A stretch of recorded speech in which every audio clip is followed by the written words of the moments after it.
పార్వతీపురం నియోజకవర్గం తెలుగుదేశం పార్టీ కార్యాలయంలో ఏర్పాటు చేసిన విలేకరుల సమావేశంలో ఉమ్మడి ఎమ్మెల్యే అభ్యర్థి బోనెల విజయ్ చంద్ర, బీజేపీ జిల్లా అధ్యక్షులు ద్వారపురెడ్డి శ్రీనివాసరావు, జనసేన రాష్ట్ర ప్రచార కార్యదర్శి పాలూరు బాబు పాల్గొన్నారు. ఈ సందర్భంగా వారు మాట్లాడుతూ ఆంధ్రప్రదేశ్ రాష్ట్రంలో వైఎస్ఆర్ కాంగ్రెస్ పార్టీ వచ్చిన 5 సంవత్సరాలలో ఒక విధ్వంస పాలన కొనసాగిందన్నారు.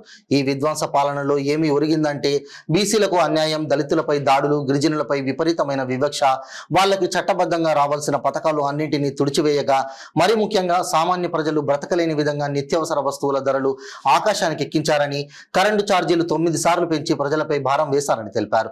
ఈ కార్యక్రమంలో జనసేన, తెలుగుదేశం, బీజేపీ నాయకులు, కార్యకర్తలు పాల్గొన్నారు. నమస్కారం. ఆంధ్రప్రదేశ్లో వైఎస్ఆర్సీపీ అధికారంలోకి వచ్చి 5 సంవత్సరాల్లో ఒక విధ్వంస పాలన. ఈ విధ్వంస పాలనలో రాష్ట్రానికి ఏం ఒరిగిందిరా అంటే బీసీలకు అన్యాయం, దళితులపై దాడులు, గిరిజనులపై విపరీతమైన వివక్ష, వాళ్ళకి చట్టబద్ధంగా రావాల్సిన పథకాలని అన్నింటినీ కూడా పిలిచివేయడం.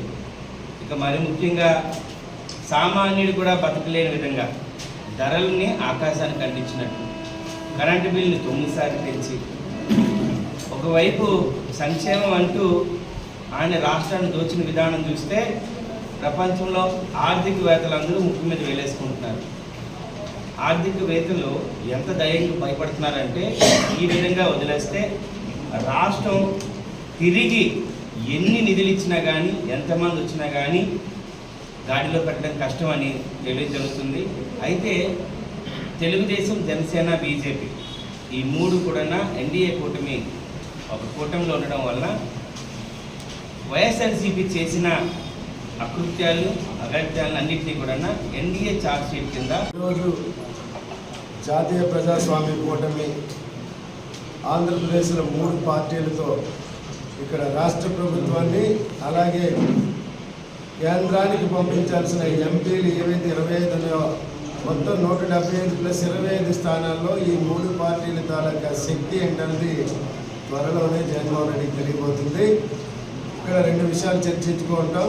ఒకటి, మీరు చేస్తున్న పాపాలకి జాతీయ ప్రజాస్వామ్య కూటమి ఒక ఏదైతే ఈవేళ ఛార్జ్ షీట్ అని ఒక ప్రకటన చేశామో ఆ ఛార్జ్ షీట్ ఇంతకు ముందు కూడా జరిగింది. ఇక్కడ లోకల్ ఎమ్మెల్యే మీద కూడా మేము ఒక ఛార్జ్ షీట్ ఇచ్చాం పోలీస్ స్టేషన్లో.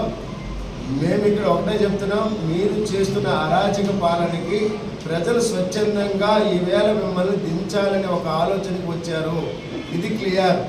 మీరు ఏదైతే 175 అని మీరు ఏదైతే అన్నారో వైనాట్ 175 అంటే అర్థం చెప్పలేదు జగన్మోహన్ రెడ్డి. పోవడానికా గెలవడానికా అనేది కూడా ఇక్కడ చెప్పలేదు. అది ప్రజలు రేపు నిర్ణయిస్తారు. మీకు ఈ సందర్భంగా ముఖ్యంగా చెప్పొచ్చేది ఏంటంటే ఈవేళ నరేంద్ర మోడీ మీ పైన ఒక ఏదైతే నీతివంతమైన పరిపాలన లేదు అని ఒక అంశాలు మాట్లాడారో వాటికి మీరు సిగ్గుపడండి. ఈవేళ కేంద్రం ఇచ్చిన డబ్బులతోటి మీరు ఈవేళ ప్రభుత్వాన్ని నడిపారు. ఈవేళ అదే కేంద్ర ప్రభుత్వం మీ పైన అవినీతి మరకలు వేస్తున్నా మీకు పట్టించుకునే పరిస్థితి లేదు. ఈవేళ రాష్ట్రంలో అప్పులు కుప్పలు చేసి ఈవేళ ప్రజల్ని తప్పుదోవ పట్టించి ప్యాకేజీలతో ఈవేళ మళ్ళీ ఓట్లు కొనాలని ఏదైతే భ్రమపడుతున్నారో వాటిని ప్రజలు తిరస్కరిస్తారు. మీరు ఇది గమనించండి. ఈవేళ ఒకటే చెప్తున్నాం, ఈ నియోజకవర్గంలో ఉన్నటువంటి ఎమ్మెల్యే అలజంగి జోగారావు ఎన్ని కుయత్తులు నువ్వు చేసినా సరే నీ గెలుపు అన్నది శూన్యం. ఇది పార్వతీపురం సెంటిమెంట్. నువ్వు ఒక్కసారి ఎమ్మెల్యేవే, రెండవసారి నీ ఆస్తులు మొత్తం సంపాదించడానికి పెట్టినా నువ్వు అవ్వలేవు. ఇది రాసుకొని నేను చెప్తున్నాను. ఈవేళ నువ్వైతే రాజకీయాలకే మేము స్వస్తి పలుకుతాం. ఈ నియోజకవర్గ ప్రజల దౌర్భాగ్యమేటో మేము నీకు ఇవాళ చెప్తున్నాం. నిన్ను గెలిపించి రెండోసారి గెలిపించుకోవడానికి సిద్ధమై లేరు.